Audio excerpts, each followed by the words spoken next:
नमस्कार. मी सुलभा गाडगीळ. आज नवीन वर्षाची पहिल्या दिवसाची सुरुवात. हॅपी न्यू इयर म्हणायला पाहिजे म्हणते मी, पण खरं सांगू का, मला नाही फारसं हॅपी वाटत आहे. का? कारण की मी आता म्हातारी झाली आहे, एकटी आहे, आणि म्हातारपणामुळे येणारे सगळे थोडे बहुत, फारसे आजारी नसते पण दुखणे खुपणे काहीतरी चालतात, आणि मुख्य म्हणजे हे एकटेपण. आणि ह्याच्यामध्ये मग घरामध्ये बसून काहीतरी विचार करत बसायचं. एकटं असलं की मनामध्ये तुम्हाला माहिती आहे रिकामं मन सैतानाचा हे, आणि तो सैतान मग घालतो धुमाकूळ आणि आठवतात काही ना काहीतरी गोष्टी. मी मागे एक आर्टिकल केलं होतं की विस्मरणात गेलेले लेखक आणि त्यांच्या गोष्टी. त्याच्यामध्ये मी असं विस्मरणात गेलेल्या सांगितलेलं होतं. तर आपण खूप गोष्टी वाचतो आणि आपल्या लक्षात राहतात, सगळ्या काही राहणं शक्य नाही पण राहतात, आणि ज्या गोष्टी लक्षात राहतात ते असं मला वाटत होतं की जे आपण अनुभव करतो, जे अनुभव आपल्याला आलेले असतात ते जर वाचले तर आपल्याला ते पटकन भावतात आणि ती गोष्ट आपल्या मनात ठसते. पण मी ही गोष्ट वाचली ना तेव्हा मी म्हातारी वगैरे नव्हते, मी अगदी तरुण होते तेव्हा मी ही गोष्ट वाचली. मग ती मला का भावली, कारण त्यातला कुठचाच अनुभव मला नव्हता आणि असं म्हणजे त्याच्यात आवडण्यासारखं काहीच नव्हतं. पण ही गोष्ट माझ्या मनात नुसती ठसली नाही, ती माझ्या मनाच्या खोल कप्प्यात ती जाऊन बसली, तिथे राहिली ती.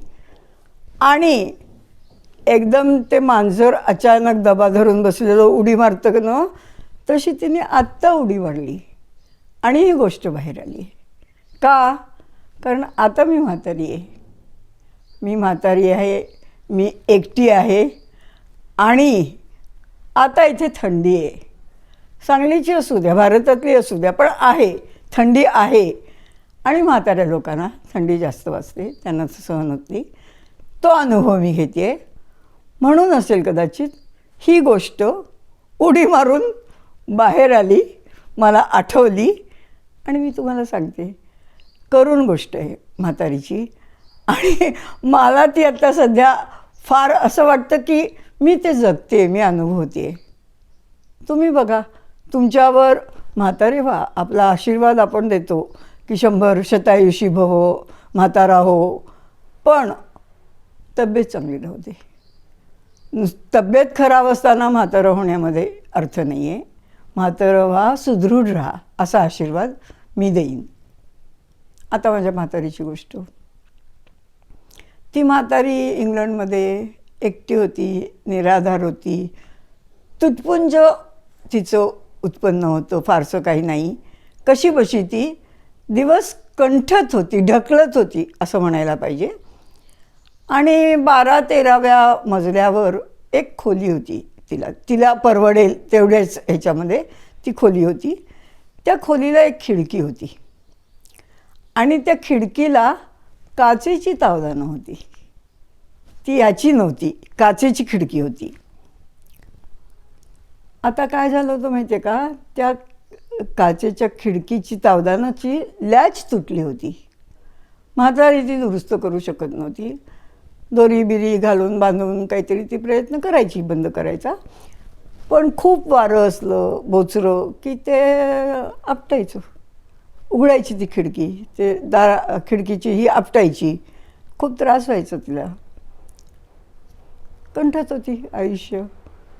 मग अशीच थंडी, तिच्याकडे आणि काही नव्हतं, हीटर बिटर तिला काही परवडण्यासारखं नव्हतं. जेवढे असतील नसतील सगळे कपडे अंगावर घालायची, डोक्याला फडके बांधून ठेवायची. आणि ती काय करायची माहिती आहे का, तिच्याकडे एक मांजर होतं. ते मांजर ती छातीशी कवटाळून धरायची. त्या मांजरामुळे तिला ऊब मिळायची. मांजराला हे घेऊन मग ती बिछाण्यामध्ये घुसून पडून राहायची. बाटल्यांमध्ये गरम पाणी ती करून त्या बाटल्या आपल्या बिछाण्यात ठेवायची. पण ती म्हातारी, कधी त्या बाटलीचं बूच लागलं नाही तर ते पाणी गळायचं, बिछाना ओला व्हायचा, आणखी त्रास व्हायचा, असे हाल होते म्हणजे तिचे. आणि देव खरं अशा लोकांना उचलत नाही देव. तो त्यांना ठेवतो का, मला वाटतं मागच्या जन्मीची पापं असतील ती भोगायला ठेवतो त्यांना तो.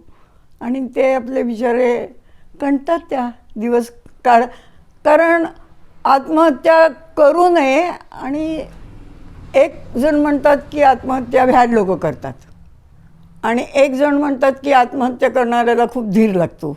मला वाटतं ते भ्याड लोकच करतात, कारण धीराचे लोक आत्महत्या करणार नाहीत आणि भ्याड लोकांना आत्महत्येशिवाय पर्याय नसतो, ते करतात मग. पण ही बिचारी एवढी पण भ्याड नव्हती की आत्महत्या करेल. आणि म्हणजे ती अशी काठावरच म्हटली पाहिजे, ती जगत होती आणि तिला जगणं नकोसं पण होतं. असं आयुष्य चाललं होतं.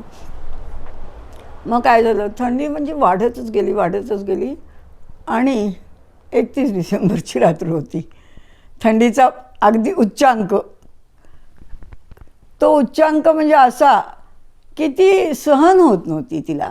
काय करू काय नाही करू. तिने सगळं केलं नेहमीप्रमाणे, सगळे कपडे बिपडे चढवले, ते लॅच लागत नव्हतं, दोरी बिरी बांधून त्या खिडकीला हे केलं तिने आणि घुसली आपल्या बिछाण्यामध्ये मांजराला कवटाळून.